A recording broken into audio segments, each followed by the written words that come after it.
কি বলেছে, চিত্রে যে সকল বৃত্ত দেখা যাচ্ছে তাদের মধ্যে ক্ষুদ্রতম বৃত্তের ব্যাসার্ধ হচ্ছে 1 একক এবং এরপরে প্রতিটা ব্যাসার্ধ পর্যায়ক্রমে 1 একক করে বেশি। সাদা এবং কালো অংশের ক্ষেত্রফলের পার্থক্য, তাহলে আমাকে কি করতে হবে, সাদা অংশগুলোর ক্ষেত্রফল বের করতে হবে, কালো অংশগুলোর ক্ষেত্রফল বের করতে হবে। ঠিক আছে, প্রথমত হচ্ছে এই ছোট বৃত্ত, এর বলেছে কি, এটা বলেছে কি ব্যাসার্ধ 1 একক। তাহলে ব্যাসার্ধ 1 একক আসলে পাই আর স্কোয়ার, পাই আর স্কোয়ার মানে কি, এটার ক্ষেত্রফল কত আসবে, পাই আসবে। এই অংশটা কি বুঝতে পেরেছেন? জি স্যার। এবার দেখো এই সাদা বৃত্তটার কথা যদি চিন্তা করি, কোন বৃত্তটার কথা চিন্তা করব, দাদা।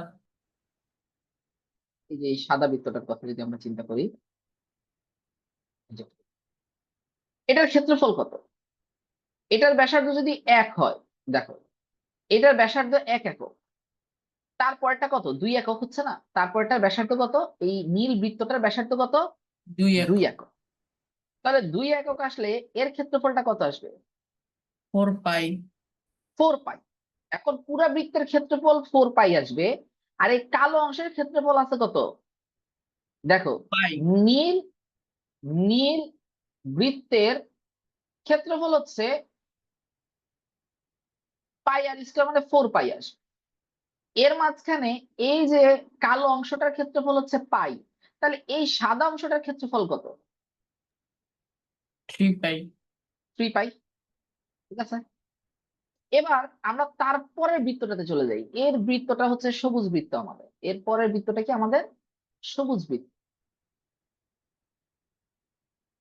ঠিক আছে, এই সবুজ বৃত্ত, এখন এই সবুজ বৃত্তটার জন্য আমার এখন কি হয়ে গেল, সবুজ বৃত্তের জন্য আমার এখন ব্যাসার্ধটা আরো 1 বেড়ে গেল না? তাহলে সবুজ বৃত্তের সবুজ বৃত্তের ক্ষেত্রফলটা কত আসবে, পাই আর স্কোয়ার, এখন হয়ে গেছে কত, আর এর মান এখন কত হয়ে গেছে, 3 হয়ে গেছে। 3। তাহলে পাই 3 স্কোয়ার মানে কত, 9 পাই।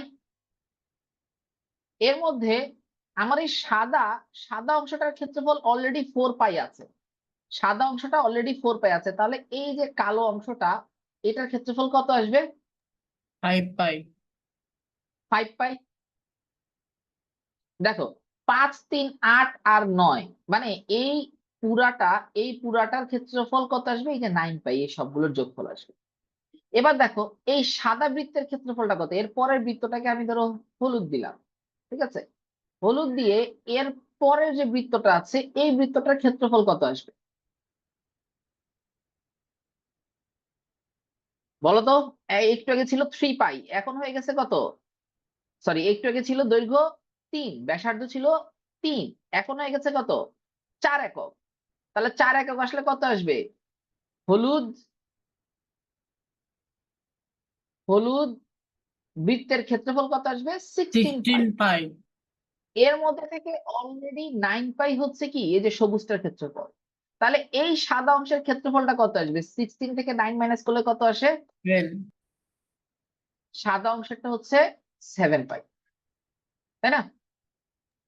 এবার আমাদেরকে এই কালো অংশের ক্ষেত্রফলটা বের করতে হবে। এই কালো অংশের ক্ষেত্রফলটা কি, আমার এবার এর পরে এটাকে আমরা ধরে নিই কি, কালোর পরে হচ্ছে এখানে কি কালার দেওয়া যায়, আর ধরো এখানে একটা, হ্যাঁ এই কালারটা দিলাম। ঠিক আছে, তাহলে এই বৃত্তের ক্ষেত্রফলটা কি আসবে, এটা কি বেগুনি কালার, 25 পাই। বেগুনি কালার, বেগুনি বৃত্তের ক্ষেত্রফলটা কি আসবে, এটা আসবে 25 পাই। কারণ এখন কি হয়ে গেছে, ব্যাসার্ধ হয়ে গেছে কত, 5, এটার ব্যাসার্ধ ছিল কত, প্রথমে এটার ব্যাসার্ধ ছিল 1, এটা 2, এটা 3, এটা 4, এটার ব্যাসার্ধ এখন 5, তাহলে 25 পাই। তাহলে 25 পাই হচ্ছে নতুনটা, আর তার আগে যে সাদা বৃত্তটা সেটা ছিল হচ্ছে কি, হলুদ বৃত্তটা সেটা হচ্ছে 16 পাই। তাহলে এই অংশের ক্ষেত্রফল কত, কালো এই অংশের ক্ষেত্রফল পাই। কত বলতো, 9। 9 পাই। এবার আস্তে আস্তে সম্পূর্ণ বৃত্তের ক্ষেত্রফল 5-এর জায়গায় এখন কত হয়ে যাবে, ব্যাসার্ধ এখন কত হয়ে যাবে, 6। 6। তাহলে ব্যাসার্ধ 6 হয়ে গেলে এটা হচ্ছে কি ব্রাউন, বা ব্রাউনের বাংলা কি বলে এটাকে, খয়েরি, বাদামি। আচ্ছা বাদামি, বাদামি। বাদামি বৃত্তের ক্ষেত্রফলটা কত আসবে, 36।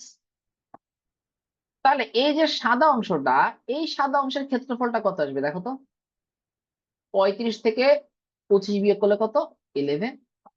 তাহলে দেখো আমি সাদা অংশগুলোকে নীল রং দিয়ে মার্ক করেছি, আর কালো অংশগুলোকে কি লাল রং দিয়ে।